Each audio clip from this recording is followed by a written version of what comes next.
This is mark of a jurist. What does the rules of fiqh mean? This is page number 5. Look at the definition. Rules of fiqh means حكم أغلبي يتعرف منه أحكام الجزئيات الفقهية مباشرة. It is a rule that applies in the majority of scenarios from which a ruling can be directly deduced. Okay, a ruling for an issue can be directly deduced, meaning you don't need a Quran and Sunnah evidence to apply there. You can directly deduce the ruling from the rule itself.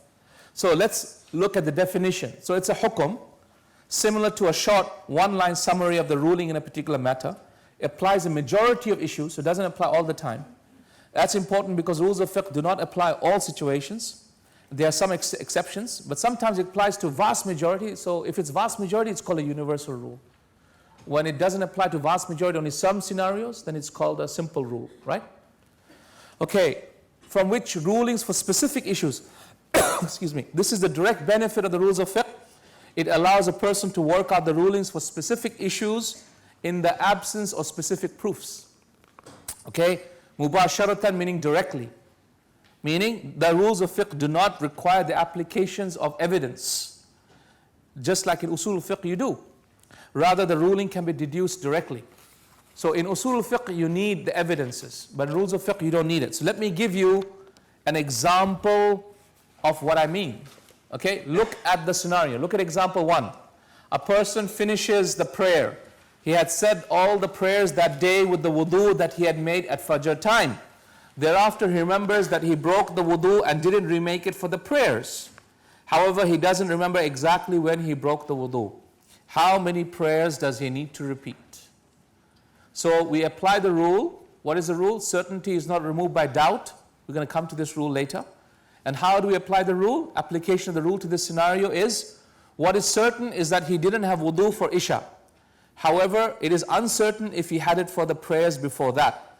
So we oblige him to only make up Isha only, and every other prayer is considered correct. Does that make sense? Certainty is not removed by doubt. Okay, has anyone had this scenario in their life? When they prayed, you prayed, Allahu Akbar, you just finished your Isha prayer. About 10 minutes later, you start thinking, oh my God, did I pray 4 rakas or did I pray 3 rakas? Has this ever happened to you? Okay, has it ever happened to you? Yeah, it's basically a leprechaun behind your ear saying, pray, pray, pray, pray, pray, pray, pray, pray.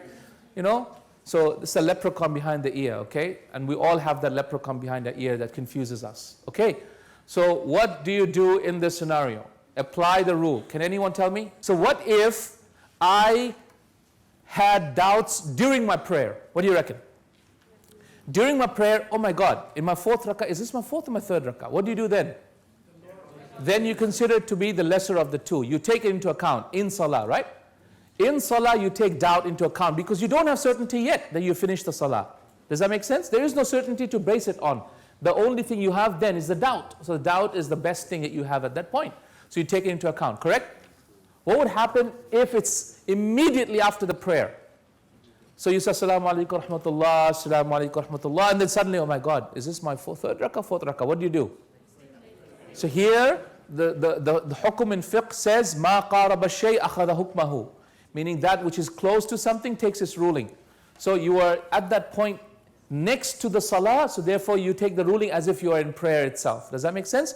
So here you would make up the extra rakah. Does that make sense or not? Are we clear about, do you see how the rules of fiqh help us? Yes? It's very important. Certainty is not removed by doubt. Are we clear about that, guys? Certainty is not removed by doubt. And so this is an important point, inshallah. Okay.